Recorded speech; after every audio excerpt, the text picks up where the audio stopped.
sitting there, on a personal note, it's kind of interesting. I've been doing this for 25 years, and we used to talk about what the tax should be for surplus lines, taxes, things like that. And our world was very insular. And so far, we really haven't even talked about surplus lines insurance because there's so many other things that are entering our world that will make a change. We're talking about breaking up channels where Google's trying to come, into things, some of our bigger carriers. The surplus lines world has never been stronger, bigger, but we have to think outside the box. How do we get young people join our companies? If you talk to anybody in this audience, every one of our companies is saying, how do we get new talent? We always talk about that. On the underwriting side and binding side, everybody's putting big money into software for automation for the smaller things. How can we make that happen? When some people say it can't, it's going to happen. So it's kind of enjoyable, I think, that we're in a dynamic, changing insurance world because it's been stayed for many years. And I think we should all keep our ears open to what Shmulek is saying and people around us saying, and it's moving fast. It's going to be great. So that's my 2 cents. I would now like to introduce the SLA Executive Director, Ben McKay. Ben's approaching 5 years this summer as the head of the association. He and his staff have really raised the bar in terms of the SLA to service its members. I think the improvements he and his team have made to the meeting over the years is just one example of fine work they are doing for the membership. Over the last few years, they have implemented a new filer program, provided great improved assistance to members who need training, and as some of our offices did, he's sent his team members out to the field, to our offices. They've also created better news products for members to learn what is happening in the industry, a new, more user-friendly website with real-time data, useful statistics, and tons of information to anyone who wants to know about the SLA in our industry. They are becoming a well-regarded advocate of the broker community in discussions with legislatures and regulations, both in California and in Washington, D.C. So now that I've told you about Ben and his team have been doing for us since 2012, I'm going to turn it over to Ben to tell us where he sees the SLA going in years to come. Please give a hand to Ben McKay.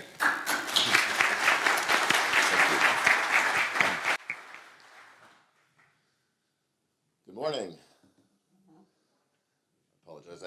Apologize in advance. I'm fending off a cough. We are trying to create the SLA for the future. We talk a lot about the gig economy, and it's right and proper that we do so because we need to be looking to the future because it'll be on us before we know it and before we can prepare for it. That being said, if I were you, I would continue doing those construction wraps, and with an eye towards the future. Just as we do at the SLA, we know what our core business is, but we also know that we have to prepare ourselves for the future. An example, you see this tension all the time between the new economy and the old economy. We saw, Shmulek mentioned Uber, and we saw Uber for 4 years go without insurance, essentially. They didn't have insurance on their drivers. They relied on their driver's primary personal auto for years until finally the government, the Public Utilities Commission, made them get insurance. And they probably got it in a way they didn't want it. Now they're writing the check instead of their drivers writing the check, and that's partially why I think they can't wait to get rid of their drivers. It's a lot of checks, and they write those checks to the SLA, they write the checks to the state of California, they write them to the governments in London and Paris and all over the world. So it ends up being a lot of money, even if you are, a behemoth like Uber. So what do we do? What does your association do on a daily basis? How do we meet our mission to create a fair, healthy, and competitive surplus lines marketplace? We do a lot of things. I'm not going to go through them all, but here's some of the highlights. For one thing, we make sure that your markets are solvent. The markets to which you export business need to be solvent if we're going to have a healthy marketplace. I think we could all agree. If they don't pay their claims, you could say by definition we don't have a healthy marketplace. You could also probably agree that if there was one word that describes the insurance industry, it would if you were to make a list, a word that would be on most people's list is solvent or solvency. And so what we do, Susan Bryant and our financial analysis department, is we make sure those markets to which you export are solvent. And we make those recommendations to the department. The department creates a list of the markets that you should be doing business with. So that's some of the high-minded work we do. Other work we do is we process all of your policies, your endorsements, your renewals, about 600,000 of those a year.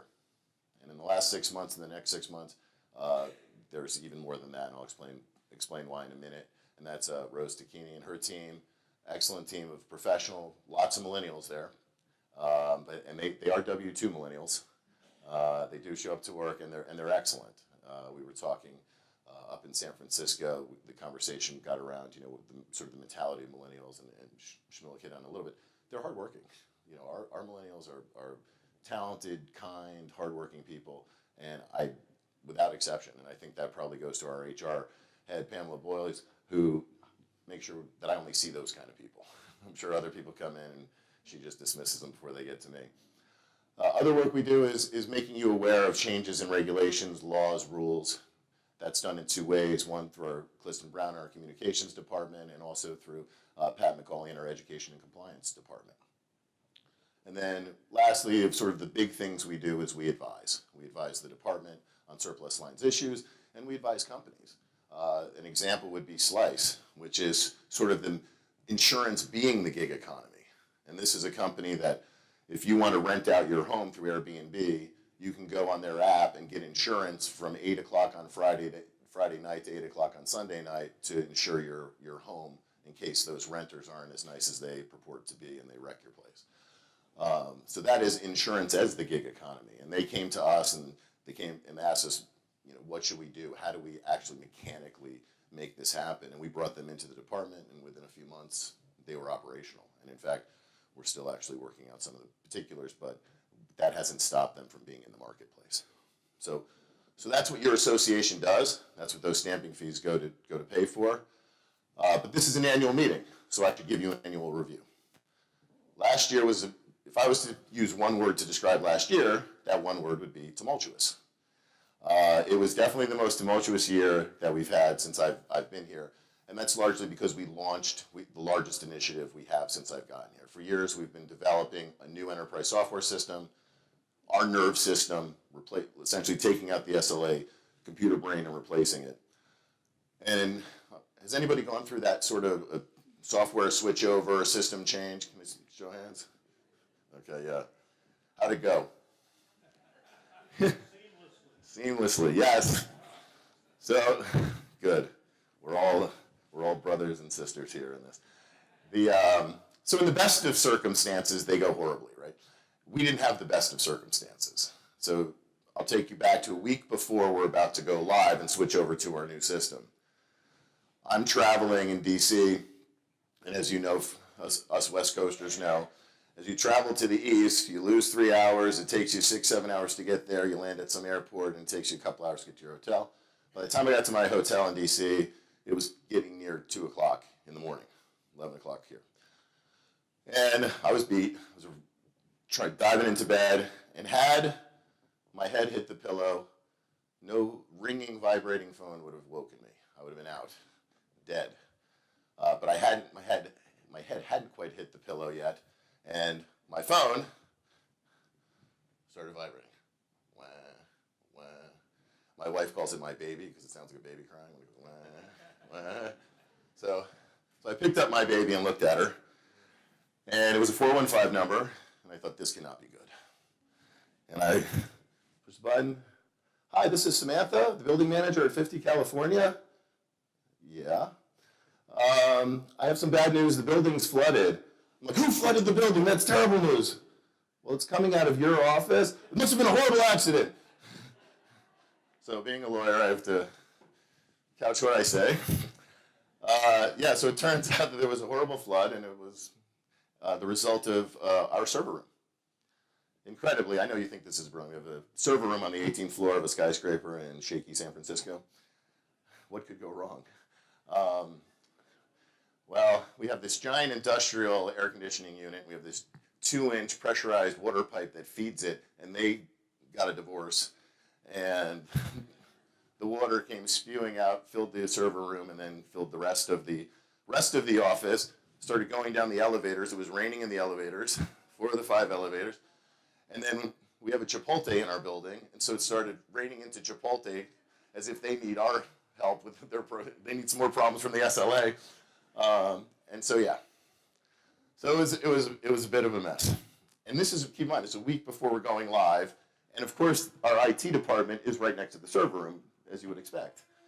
Now, there is some good news. They're excited about it. There's some good news. The good news is this.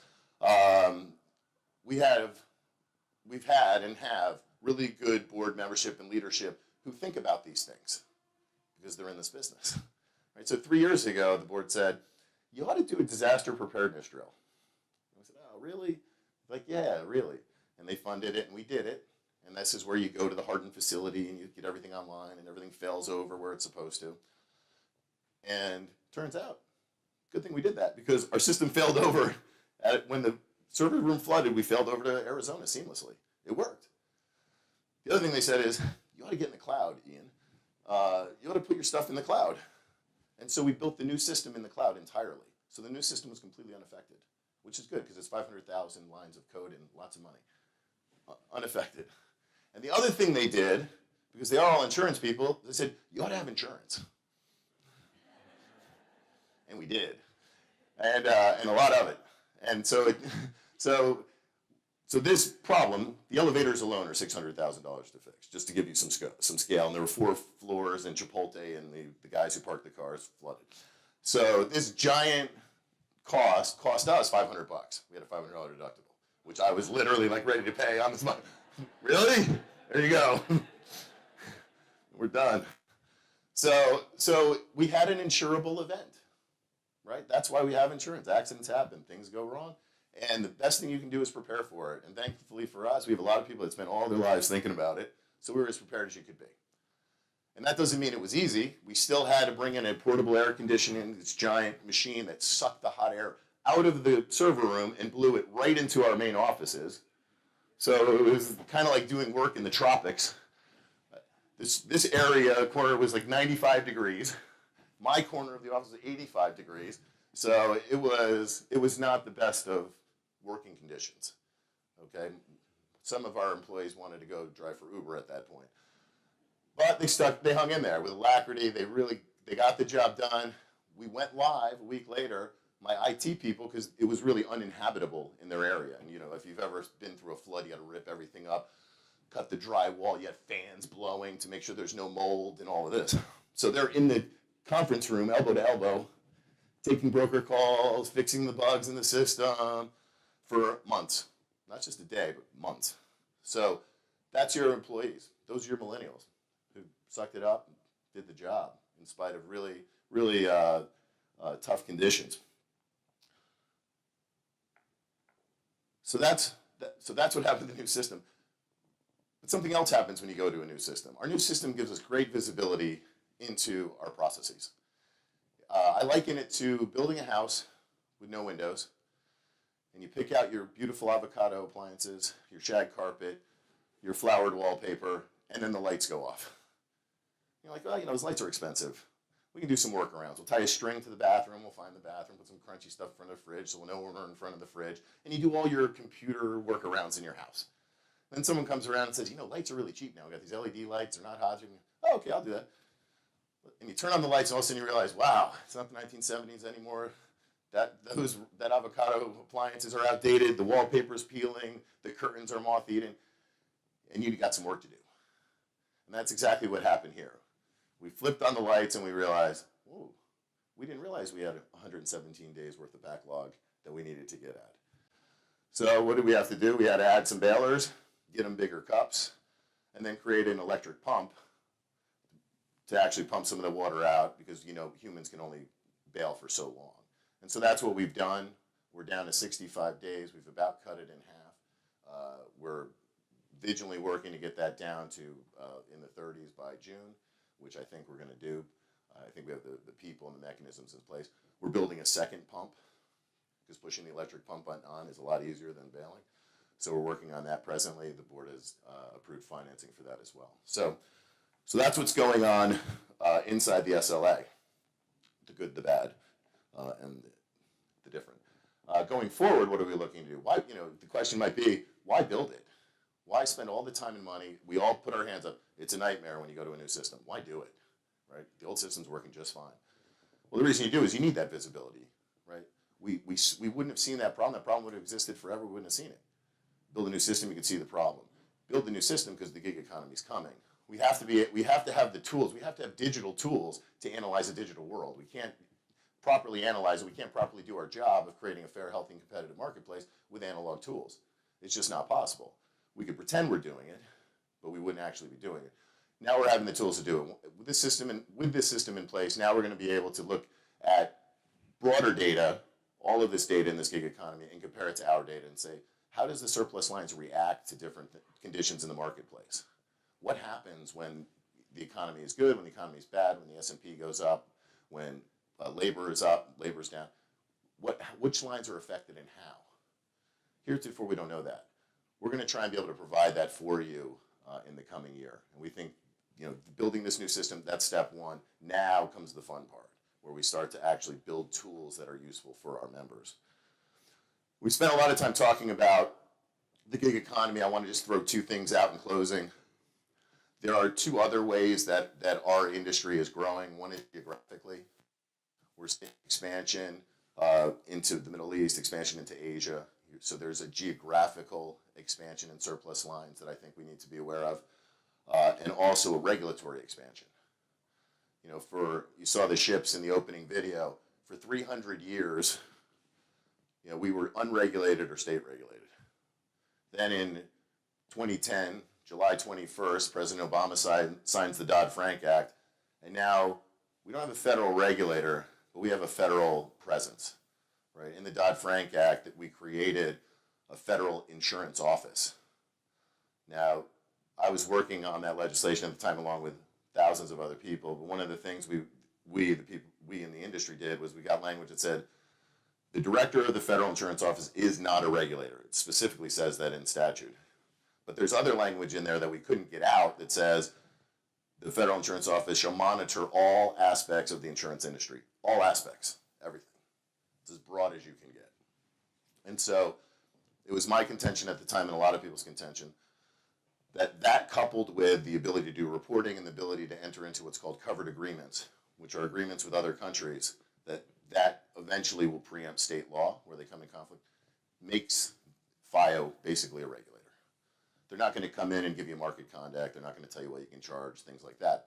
But they are going to tell you how to conduct your business broadly. And that was just a hypothetical until last month. And on January 13th, the Treasury Department and the U.S. Trade Representative Office notified Congress, as they must under the Dodd-Frank Act, that they had finished negotiations on a covered agreement with the European Union. And so this just got very real, very fast. So 300 years, Dodd-Frank in 2010, 2017, our first covered agreement. So you're seeing the compression of time in a regulatory landscape. It doesn't specifically affect surplus lines. It does affect reinsurance collateral and some other issues, but it just goes to show where we're going in this regulatory environment. So I say that because regulation can be good, it can be bad. It can open markets, it can close markets. But it's certainly that third frontier, gig economy, geography, regulatory. Those are the big moving parts right now. And with that, I'll thank you all for coming.